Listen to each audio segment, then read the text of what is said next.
Hey, Robert, Mike K from the Charlotte Observer. Congrats on the contract. Welcome to Charlotte. Just wanted to ask you, it's been roughly a week since you signed. What has the past week been like for you and your family now getting this contract and moving to Charlotte? How you doing, Mike?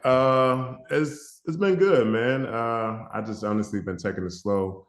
I was in Charlotte last week, taking care of business there, and I've just been hanging out a little bit with my family, my mainly my girlfriend, man, and just been taking it slow day by day. I know you have a background playing tackle and guard. I was curious, what did your time at right tackle teach you about playing right guard, and how have you been able to kind of use both those spots to kind of make your game even better and kind of find chemistry with that right tackle position at guard? I don't know, man. I don't know. I feel like it's two different positions. I mean, it definitely correlates in some aspects, but I don't know, I feel like it's two different positions, two different skill sets, I guess. But I was blessed enough to be able to do both with both skill sets. And I think as guys, I've seen it like as guys come from tackle to guard, they usually can move a little better. Oh, I'll say move a little better. That's a bad choice of words. I don't know. I don't know. I guess take time. I don't know if it really correlates. I mean, you just gotta. It takes time. It took me time to actually start actually understanding how to get the guard position. So. All right, let's go to Joe Person, followed by David Newton. Hey, Robert, echoing Mike's thoughts about congrats on getting to Charlotte. I'm with the Athletic, by the way. Wondered just like when you heard, or if you heard kind of early on from your agent that the Panthers were interested in, not just signing you, but really identifying and making a commitment to the interior offensive line. No, I don't know if I really like heard anything from them, the Panthers. But you just talking to my agent, man. We were taking it moment by moment, and we are just figuring out what would be the best situation for me and my family. And the Panthers definitely seem like the right choice for us. And we're excited to be there and get to work. What was your reaction? I guess it was later the same day or maybe the next day when you heard they were going to sign Damian as well. I was pretty excited, man, because I mean they're me personally, I think a lot of games could be dictated up front, either side of the ball. And that means that they were definitely trying to, take the game the right way, I guess. I don't know if that's I don't know. I was excited. I was excited to hear Damian name or like see his name come across ESPN, all that kind of stuff to play for the Panthers. I was excited. I kind of text him and tell him, let's go, man. Met him at the combine a couple years back, and he's a fine dude. So I was excited to be able to play with him. Thank you. Hey, Robert, David Newton with ESPN.com. Good to have you here in Charlotte. Wanted to ask, how many other suitors were out there for you, and what made Carolina the most attractive for you with that competition? There was a couple, man. I won't get too like in detail about that because obviously now I'm a Carolina Panther, so that's the main thing. And yeah, man, it just you know, I just kind of like the situation of what it was. New coach coming in, I guess. I like what's already on the roster, and I mean, just want to be a part of something that's trying to go in the right direction. And I've been able to do that in my last couple of years, and I'm excited to be here in Carolina to try to do it here. So just looking forward. And how much have you studied what happened last year with the pass rush against Bryce Young, and to talk to Bryce, and obviously they wanted to get you and Damian in there to shore up that middle because they had a lot of pressure coming inside. What did you see when you look back on tape to make you feel like, hey, you guys can secure that up? I honestly, man, I haven't looked at any tape of that situation. That's kind of what I've learned in my 4 years now, going into my fifth, is every team is different. No matter how you slice it each year, every team is different. So this Panthers team is definitely a lot different from the one from last year, and I'm just excited to be there now to try to help do something a little different. So Well, I think Damian said one of his goals was to help make Bryce comfortable, Right. because he obviously wasn't very comfortable behind that line last year. So, what have you, blocking for a shorter quarterback? How's that work for you guys inside versus a taller? Does it really matter? I mean, at the end of the day, we have a job to do. I was kind of brought here to, play a physical game and also try to set the pocket for Bryce, and that's what I'm gonna try to do each day and every day. I mean, it is what I can't. I never look back at Bryce. I mean, I would never look back at Bryce. Unfortunately, I mean, I hope I won't be anyway. But my goal is try to stop people up front, man, and try to like set the line for him wherever that is to give him time to throw the football. Have you talked to him? I have not talked to Bryce yet. No. Okay, all right. Thank you so much. Thank you. Robert, I know it's just been a week, but have you gotten to talk to Joe Gilbert or Harold Goodwin? And if so, what have you kind of taken away from those chats as far as, their style of coaching?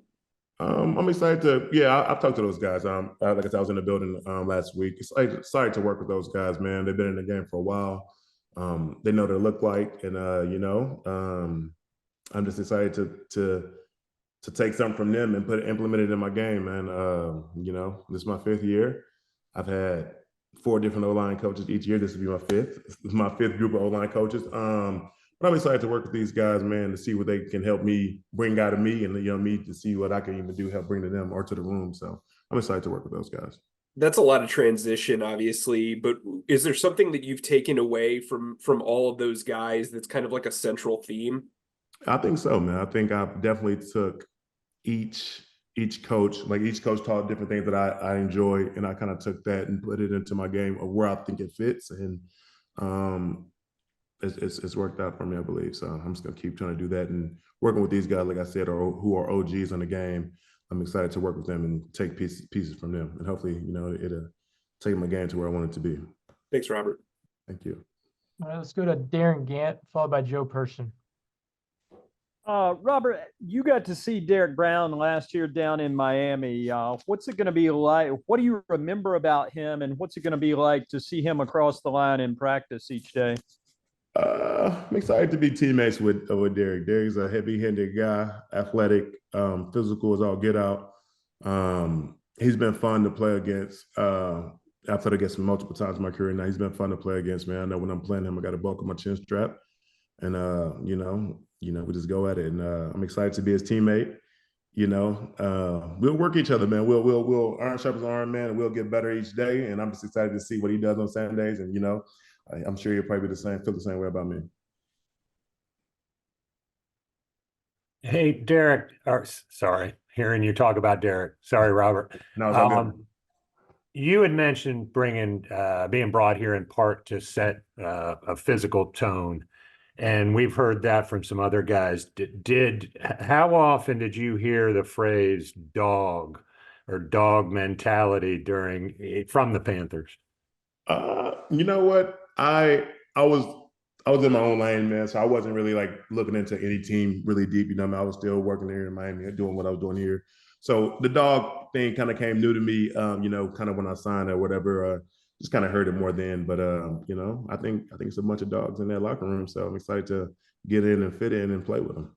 Is there a play or kind of a sequence in your career that you would point to for kind of like the epitome of you being a dog? I don't know about a specific play, man, but I think I got a lot of plays out there that you can probably look up and just, I don't know, man. I think I played the game the right way. I think I've been playing the game the right way. And that's just how I go about it. I like to think I'm a dog, but I think I just play the game the right way. Thank you. All right, let's go back to David Newton. Yeah, I wanted to ask you too. You've gone from one Alabama quarterback to another now. Any similarities you see in Tuba and Bryce? I think each guy be his own self or his own quarterback. Tua did great things in Miami and in Alabama. Bryce did great things in Alabama. And his last year, he did some really good things. I think each guy is going to be different because they're different people. But yeah, I don't know. I don't know much about Bryce right now at this moment. It's very early. We haven't even got started working yet. But once I get to lock my eyes on Bryce, see what he actually can do, and work with him, I'll understand his situation better. But I won't really put those two guys together. How much so? Because I mean, Tua is 6'1", I think, and Bryce is like 5'10", so neither one of them are really tall. So, how much was the game plan in Miami to make sure that inside pressure stayed off of Tua to allow him to beat Tua? I wouldn't say it's a game plan, man. It's just like kind of how we did it, man. My first couple of years there, we just tried to just keep the goal is to keep people off of the quarterback, right? So give them time to throw the football. So this is what we did, man. I don't know if it's a game plan. Tua like a spot where he got comfortable at last year, and he thrived at that spot, and that's just how it goes. If a quarterback likes a spot and he say that and vocalize that, that's the spot that we got to protect, and that's just how it goes, I guess.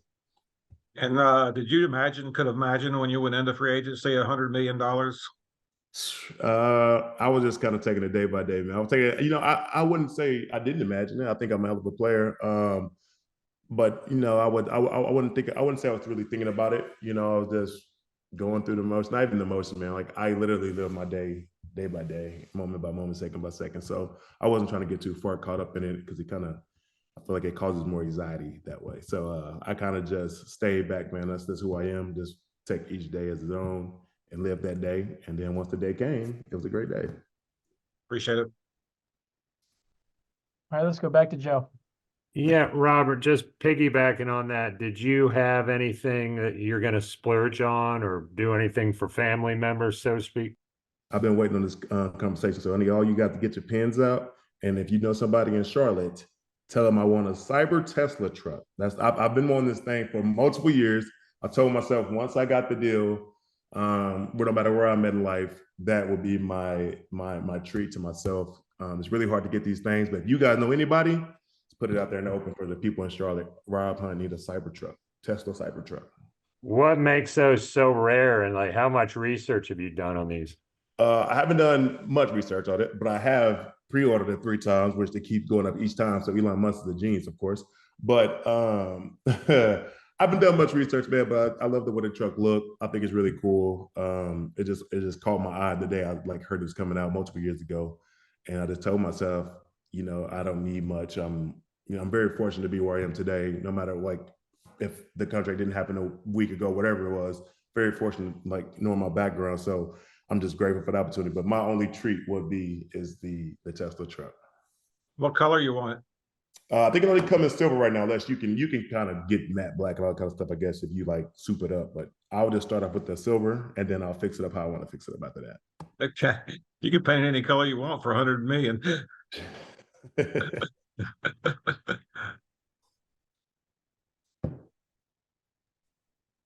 Any more for Robert? All right, thanks, Rob. All right. Thank you, guys.